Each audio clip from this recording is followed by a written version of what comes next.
Hello friends, welcome to my YouTube channel. Today I'll teach you how to bind GridView using ObjectDataSource in ASP.NET.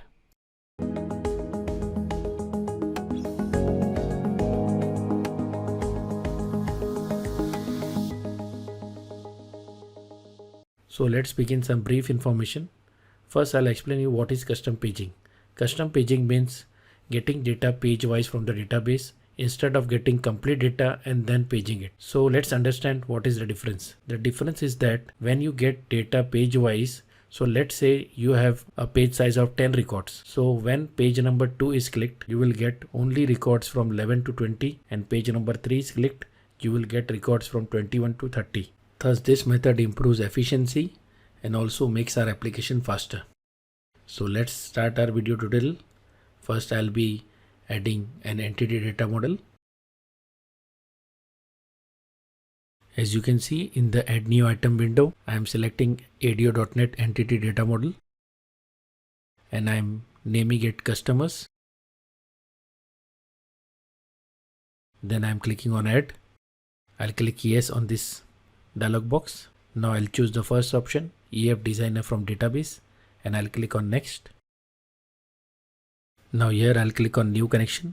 In the server name text box, I'll be adding the details of my SQL server. As you can see, I am typing in ./SQL 2014, where dot means the machine we are using currently and SQL 2014 is the name of the instance. After adding the username and password, I'll be now selecting the database. I'm making use of Northwind database.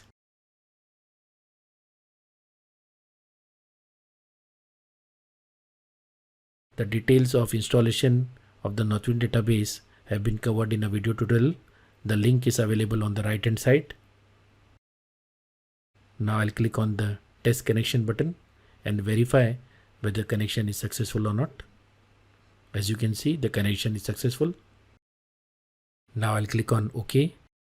Now here I'll select the second option. Yes, include the sensitive data in the connection string. Here I am selecting the option Entity Framework 5.0. Now in this window, the table views and stored procedures information is available. I'll be making use of customers table and hence I am selecting the customers table from the tree view. As you can see, the model namespace is set as Northwind model. So I'll keep it as is, and finally I'll click on the finish button. As you can see, the customer's entity data model has been created and it is ready for use.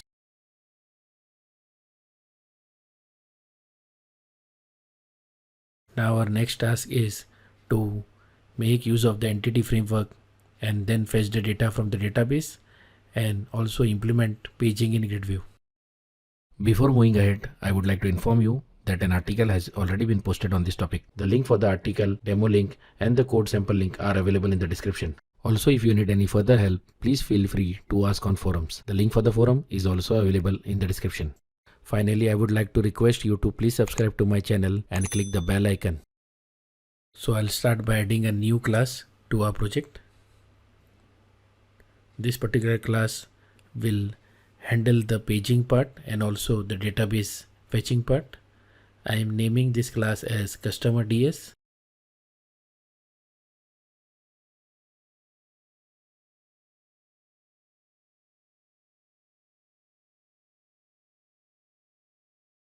In this class, I'll be creating few methods. The very first method is to fetch the records from the database page-wise. So I am naming it get customers. This particular method will accept two parameters, start index and max rows, where start index is the index from where the records should be fetched and maximum rows or max rows is the total number of rows to be fetched. For example, your page number is 1, then the start index will be 1. While maximum rows will be 10. And if your page number is 2, then your start index will be 11, while maximum rows will again be 10. So this is an example of a grid view with page size as 10.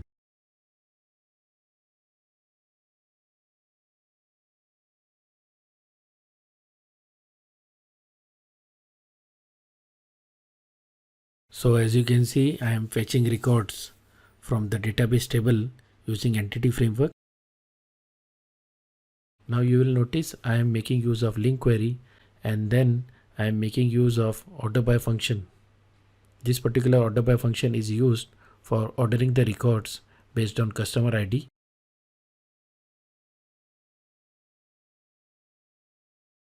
The next function I am using is skip. Skip function is used for setting the start index,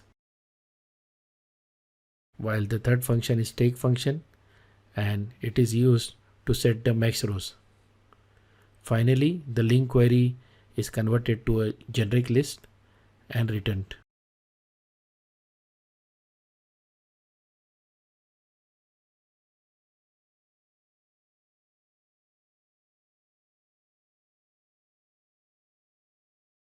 Now I am creating another method, get customers count, and as the name suggests, this particular function will get the record count from the database table.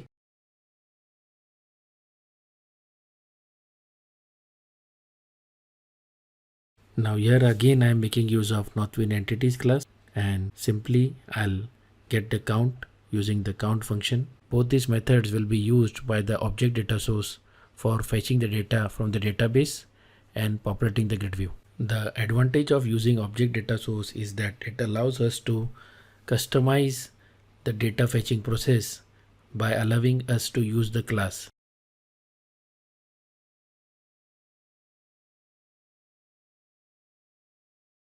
Now let's move to the ASPX page where we'll be adding the grid view. So as you can see, I'm adding a grid view control.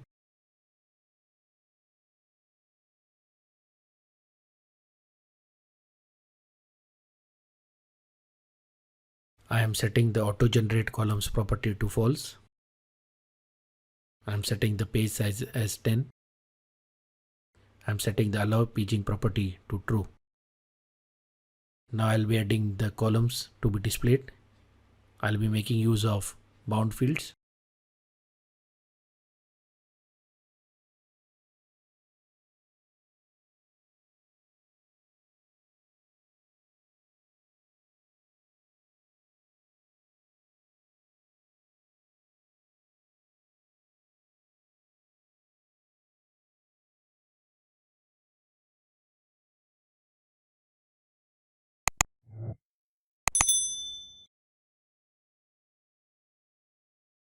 Now I'm adding the object data source. I'm setting a suitable ID to the object data source. I'm naming it as DS customers. Since we need to use paging, I'm setting the enable paging property to true. And in the select method, I am setting the name of the method get customers. While in the select count method, I am setting the name of the get customers count method.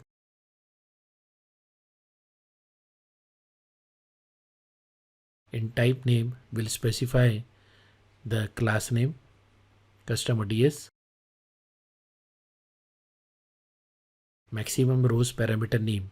Here we'll specify the name of the parameter we have set as max rows. While start row index parameter name, I'm setting as the name of the parameter start index. So that's it. The object data source configuration has been completed.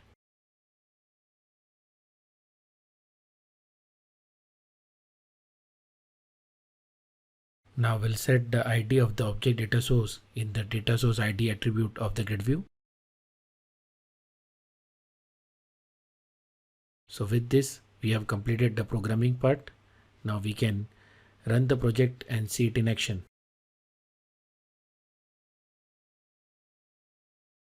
So you can see the grid view has been populated and also the paging is working fine. Today we learned how to configure entity framework in ASP.NET. Also we learned how to fetch data from database page wise with the help of entity framework and LINQ. And also we learned how to implement custom paging in GridView with the help of object data source and entity framework. Thanks for watching. Please like, share and subscribe, and don't forget to click the bell icon. Goodbye.